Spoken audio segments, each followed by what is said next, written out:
Com అసలు సెట్లో అందరికంటే తక్కువ మాట్లాడేది ఎవరు? నేనే ఆ? నేను అంటే ఎక్కువ ఇంటరాక్ట్ కిషోర్ గారు ఏంటిది నేను విన్నది కరెక్టేనా అన్నట్టు చూసారు. కెమెరా ముందు ఫుల్ యాక్టివ్గా ఉంటారు, యాక్టివ్ అవుతాను again but she talks less yeah ఎక్కువ కలవరం. అసలు ఎక్కువ నాన్ స్టాప్గా కొంచెం సేపు బ్రేక్ ఇవ్వండి అని అంత మాట్లాడేది ఎవరు సెట్లో? మీరు చెప్పరా హీ ఈస్ ఆల్వేస్ నేను మాట్లాడుతూ ఉంటాను, నేను హీరో గారు మాడుతూనే ఉంటాం. మాడుతూనే ఉంది. ఓకే మీ సునీల్ గారు ఆల్సో హీ ఆ సునీల్ గారు ఇంకా టాప్, కొంచెం బ్రేక్ ఇవ్వండి. అంటే మాట్లాడుతూనే ఉంటారు. అంటే సునీల్ అన్నకి జనరల్ నాలెడ్జ్ బాగా ఎక్కువ. సో ఒక టాపిక్ వచ్చినప్పుడు తాగిది తక్కువ మాట్లాడేది సార్. క్యారెక్టర్స్కే కాదు డ్రింక్ కూడా, అంటే ఆల్కహాల్ వైన్ కూడా మీరు పేరు పెట్టారు కదా, వైన్కి అనార్కలి అనార్కలి అని. ఏంటండి అది? దానివల్లే కదా దాని గురించి వెళ్తాడు హీరో. సో దానివల్ల కొత్త అనార్కలినే అనార్కలి, ఓన్లీ అనార్కలి. అంటే నేను ఒక అంటే హోమ్ మేడ్ వైన్స్ ఉంటాయి కూర్గు, మా నాసిక్ ఇటు సైడ్ మన ఇండియన్ హోమ్ మేడ్ వైన్స్, వాటిని మీరు చూస్తే మ్యాక్సిమం ఇలాంటి ట్రెడిషనల్ మయూరి ఇలాంటి ట్రెడిషనల్ నేమ్సే ఉంటాయి హోమ్ మేడ్స్. సో అక్కడ నుంచి అనార్కలి అనేది అనుకున్నాను. అండ్ మీరు బాగా ఇమిటేట్ చేస్తారు అని ఇప్పుడే తెలిసింది కాబట్టి, ఇప్పుడే నిర్ధారణ అయిందా? దాచుకున్నాను. తెలిసింది ఇప్పుడే, తెలుగులో నాకు ఆ పదం రావట్లేదు. సో మీరు ఒకటి ఇమిటేట్ చేయాలి, అది సినిమాలో ఉన్నదే. అది ఎప్పుడు అంటే ఆ సిట్యువేషన్ ఏది అంటే, బాలమణి గారు వెళ్ళి ఆయన భర్త గారు లోపల ట్రయల్ రూమ్లో ఉంటారు. సో ఆ టైంలో ఆవిడ డోర్ కొడతారు, అప్పుడు ఆయన గొంతు మార్చి పాట పాడతారు. అవును, అది హిల్లేరియస్గా ఉంది. థియేటర్లో ఆయన పడి పడి నవ్వానట ఆ ప్లేస్లో. రవితేజ గారు అసలు మామూలుగా చేయలేదు అది. అవును. సో ఒక్కసారి మీరు అది పాడాలి అని నేను కోరుకుంటున్నాను. మామూలుగా గొంతు అలాగే ఉందిలేండి. అది అంటే రకరకాలుగా అనుకున్నాం. అదే కొంచెం వాయిస్ ఏదైనా కొంచెం లిక్సీలో వేసినట్టు కొంచెం అట్లయినా వెళ్దామంటూ. వాయిస్ మిక్సీలో ఎలా? అంటే నో దట్స్ వాడి డైలాగ్ కూడా అంటాడు కదా, ఇలాంటి ఫోబియా వచ్చినప్పుడు నా వాయిస్ ఇంతే మనస మిక్సీలో వేసినట్టు గర్ర గర్ర అయిపోతుంది. సో అట్లా ఇది ఒక్కసారి ఆ గర్ర గర్ర వాయిస్తో ఆ పాట పాడరా? ఎందుకులేండి, బాగా వెళ్తుందిగా. బాగా వెళ్తుంది కాబట్టే మాకు కావాల్సింది అదే. కలలోనైనా కలగనలేదేను వస్తావని, మెలకువలోనైనా అనుకోలేదేను వస్తావని, నవ్వు ఆపుకుంటున్నావు కదా సుమ్యు. ఆ దేవుడు. క్రేజీ బట్ అది.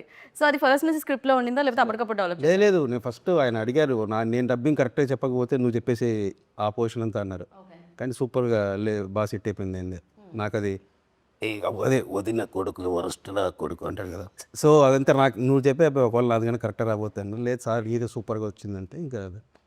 సో ముందు నుంచే ఉంది అది. ఉండింది అది థియేటర్లో నేను బిగ్ స్క్రీన్ మీద చూస్తూ ఉంటే సడన్గా అది మాత్రం కట్ చేస్తారు కదా ప్రోమోలో, కళ్ళలో నేను పాడింది వరస్ట్గా ఇప్పుడు అదే ప్రోమో, అదే మాకు ప్రోమోకి దొరికింది. అలవాటు అయిపోయింది నాకు కూడా. లేకపోయినా మీరే అనిపించింది. లేదు లేదు, మాకు ప్రోమో కోసం ఏమిటి వెళ్ళాలి. ప్లాన్, ఇదంతా పక్కా ప్రణాళిక ద్వారా జరుగుతుంది. మీరు పాపం ఒక సారీ ట్రై చేస్తారా ఒకసారి అలా? సారీ ఏది కృష్ణమ్మకి మీ మిక్సీలో వేసిన వాయిస్తో ట్రై చేయండి. ఒకళ్ళు ఒక సినిమాకి ఒకళ్ళు దొరికారుగా, నేను దొరికేసాను. మా సినిమాకి మా డైరెక్టర్ దొరికాడు. మా షిప్ నడిపించే మా sir captain of the ship Kishore Tirumala గారు మొత్తం. కానీ పాపం ఒక కొరియోగ్రాఫర్స్కి, ఒక ఇప్పుడు డబ్బింగ్ ఆర్టిస్ట్కి, మిమిక్రీ చేయడానికి, ఒక యాక్టర్స్కి అందరికి ఇబ్బంది మీ వల్ల. అందరూ హ్యాపీగా ఉంటారు. మీరు అందరి పొట్ట అందరి స్పేస్ తీసేసుకుంటున్నారు మీరు. అదే లేదు, అవసరాన్ని బట్టి. అవసరానికి అనుగుణంగా మీలోని నేను శ్రీధర్ అనుకుంటా 9 వాయిస్లో 8 వాయిస్లో చెప్పారు. చిన్న చిన్న డైలాగ్స్ ఉంటాయి కదా, అంటే 9 డిఫరెంట్ వాయిస్లని నేను ఒక్కనే చెప్పుంటా.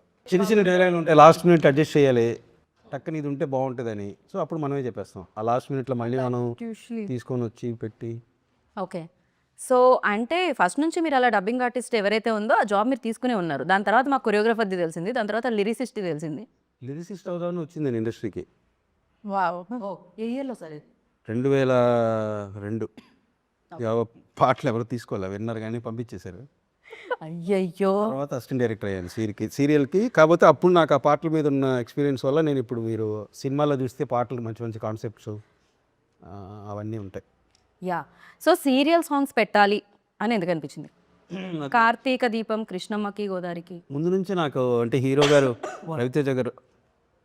రవితేజ గారిది విక్రమార్కుల్లో ఒక సీక్వెన్స్ ఉంటుంది కదా, మొత్తం ఆడాళ్ళందరితో ఒక ఫైట్ లాగా గొడవలాగా మొత్తం గిల్లేసి వాళ్ళు కొడతా ఉంటారు. కరెక్ట్. సో అది అంత ఈజీగా ఒక యాక్టర్కి ఆయనకే అంత దాన్ని ఆయన కాబట్టి ఆయన బాడీ లాంగ్వేజ్కి ఎక్స్ట్రాడినరీ వర్కౌట్. నా ఫేవరెట్ సీన్ అది ఆయన సినిమాల్లో. సో ఆయన ఆ ఫైట్లా చేశారు కదా ఇంతమంది లేడీస్తో, ఒక్కసారిగా ఒక 100 మంది లేడీస్తో చీరలు కట్టుకొని పబ్బులో సీరియల్ సాంగ్స్కి రీమిక్స్ చేస్తే ఎలా ఉంటుంది అనేది అది కూడా పబ్బులో కార్తీక దీపం సాంగ్ పబ్లో. సో కాంట్రాస్ట్గా ఉంటుంది కదా అని చెప్పి ముందు నుంచి ఆయన హీరో గారు స్క్రిప్ట్ చేస్తున్నప్పుడు ఆయన కోసం అనుకున్న ఐటమ్ అది. ఇప్పుడు పబ్లో డీజేలు అందరూ సీరియల్ సాంగ్స్ కోసం ఎతుకుతున్నట్టున్నారు, సీడీల కోసం ప్లే చేయడానికి. మీరు అది ఆ ట్రెండ్ కూడా క్రియేట్ చేశారు, ఇప్పుడు అది కూడా జరుగుతుందన్నమాట.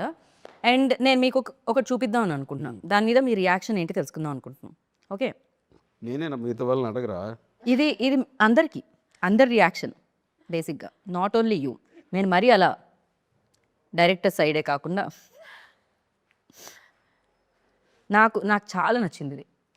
మీ సినిమా ఎలా అయితే నచ్చిందో నాకు ఇది కూడా అలానే నచ్చింది బేసిక్గా. సో దీని మీద ఫస్ట్ డింపుల్ దగ్గర నుంచి రియాక్షన్ తీసుకుందాం, దాని తర్వాత కిషోర్ గారు. ఒకదానికి అందరూ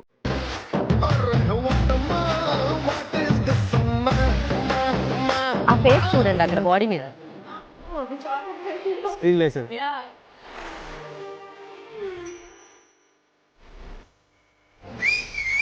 డాన్స్ అంటే బాడీలో స్వింగ్ ఉండాలి, స్టైల్ ఉండాలి.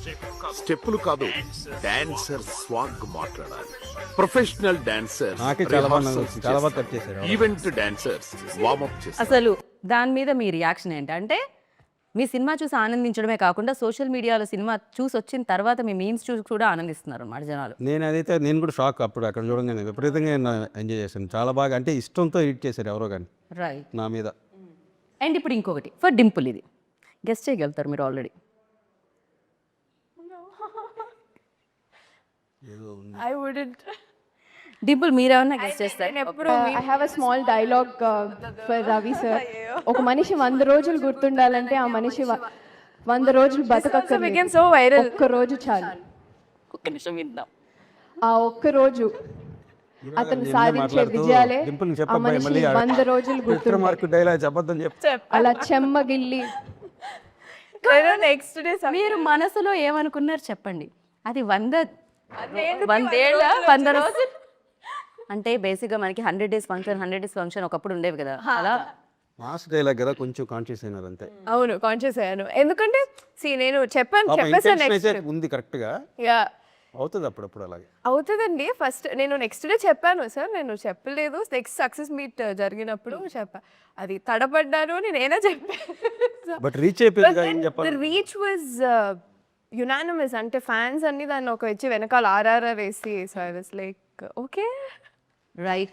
దట్ వాజ్ మై అంటే genuine admiration towards him. Like as a fan, I've also been seeing all his work, the kind of person he is.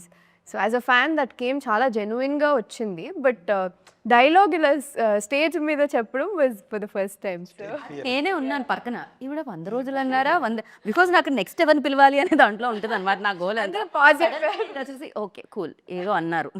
చెప్పాలనుకునేది అయితే ప్రపంచానికి రీచ్ క్లియర్గా వెళ్ళిపోయింది. ఎస్ సార్, ఇంతకంటే క్లియర్గా వెళ్ళలేదు, ఎందుకంటే చాలా వైరల్ అయ్యి వెళ్ళింది, అది రీచ్ అయిపోయింది. నో వరీస్, చెప్పాలనుకునేది చెప్పేశారు. అండ్